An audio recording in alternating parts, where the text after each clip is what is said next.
You know, with so much hanging in the balance right now, it's really hard not to worry about our health, our loved ones, and economic uncertainty, home and all around the world. My next guest, Margie Warrell, is up against it all. She is an internationally acclaimed keynote speaker and best-selling author, and right now she and her son, Ben, are under mandatory quarantine in Singapore after her husband tested positive for coronavirus. And, you know, Margie, you really wrote the book on how to handle some tough stuff, including you wrote this article, When Fear Runs High, the need for courage runs higher. I want to talk about that and sort of your very interesting and I think informative perspective on all of this. But first, tell us about your husband. How's he doing? How did all of this unfold for your family? Yeah, well, he was actually in the United States last week with I have 3 children over there, and I have a junior in high school, and he was taking him around on a college trip, and he arrived back in Singapore Wednesday morning, where we've been living here for 2 years. And by Thursday morning, he had a fever, and I was like, let's just check that. And wouldn't usually be so conscientious of, him feeling a bit off. And then on Friday, when it was actually gone up, he went off to the hospital here, the public hospital, to get tested, and they admitted him straight away, because in Singapore they admit everybody who has tests for coronavirus, 100%, even if you are not even showing symptoms. So he's been in there since last Friday. He's been really laid flat, actually, but for a fit guy, he's been really knocked down by this. But I'm hoping yesterday his fever seemed to abate a little bit. I'm really hoping that today we can say he's turned the corner. Okay, so you're hoping he's turned the corner. I know you're crossing your fingers there as you wait for the next few days here. But can you tell us about the kind of care that your husband's been getting, the type of awareness that you've been getting living there in Singapore, and even tell us how medical costs there are being handled? Yeah, so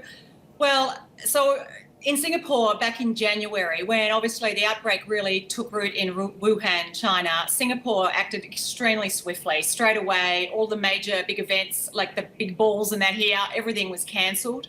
And then they've kind of gradually ramped up some of the different measures so that they've tried to contain the outbreak, and they've been really big in contact tracing. So before my husband even knew he had tested positive, we had a call to say, don't leave your house, because we've been with him. So we're obviously under this strict 14-day quarantine. They call us 3 times a day to check our temperature. And if our temperature goes above 99.5, we have to call them and they send an ambulance. That's how they manage it. So in Singapore, generally the public they're covering all costs for testing for coronavirus and all costs as well for actually any treatment of coronavirus. My husband, unfortunately, his company, Exxon, they moved him back to Australia recently, and so he's actually not being covered because he was here spending time with me. Our son Ben is in his final part of high school with the Singapore American School. So unfortunately, we have to wear those costs. Exxon won't cover them for us, but generally for any Singapore residents, it is fully covered. I mean, that's pretty amazing, and just the sort of machinery that's in place that you describe. Let's talk about the mental aspect of this now. You've written the book. You've got this, right? That's your book. You talk about how people can weather these things. You certainly know a thing or two about it.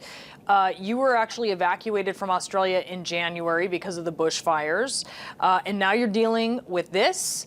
You have kids living all over in the U.S., including one in New York, as you watch this all go down. Tell us about how you stay positive in this really kind of confusing, scary time. I am a strong believer that we have to really focus on ourselves first. Right now, there's so much outside of our control. Obviously, there's so much outside my control. And it is easy to go into overwhelm. It's easy to feel anxious.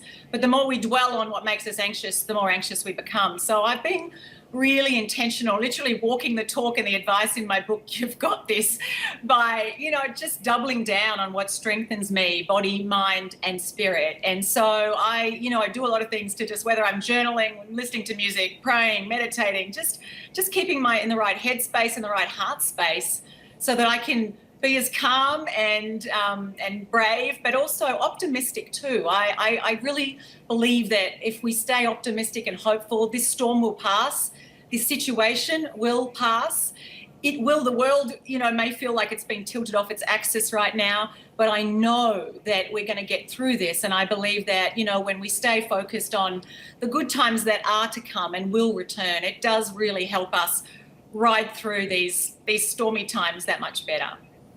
Yeah, we will get through this. Margie Warrell, thank you so much. My pleasure. Thanks for having me on.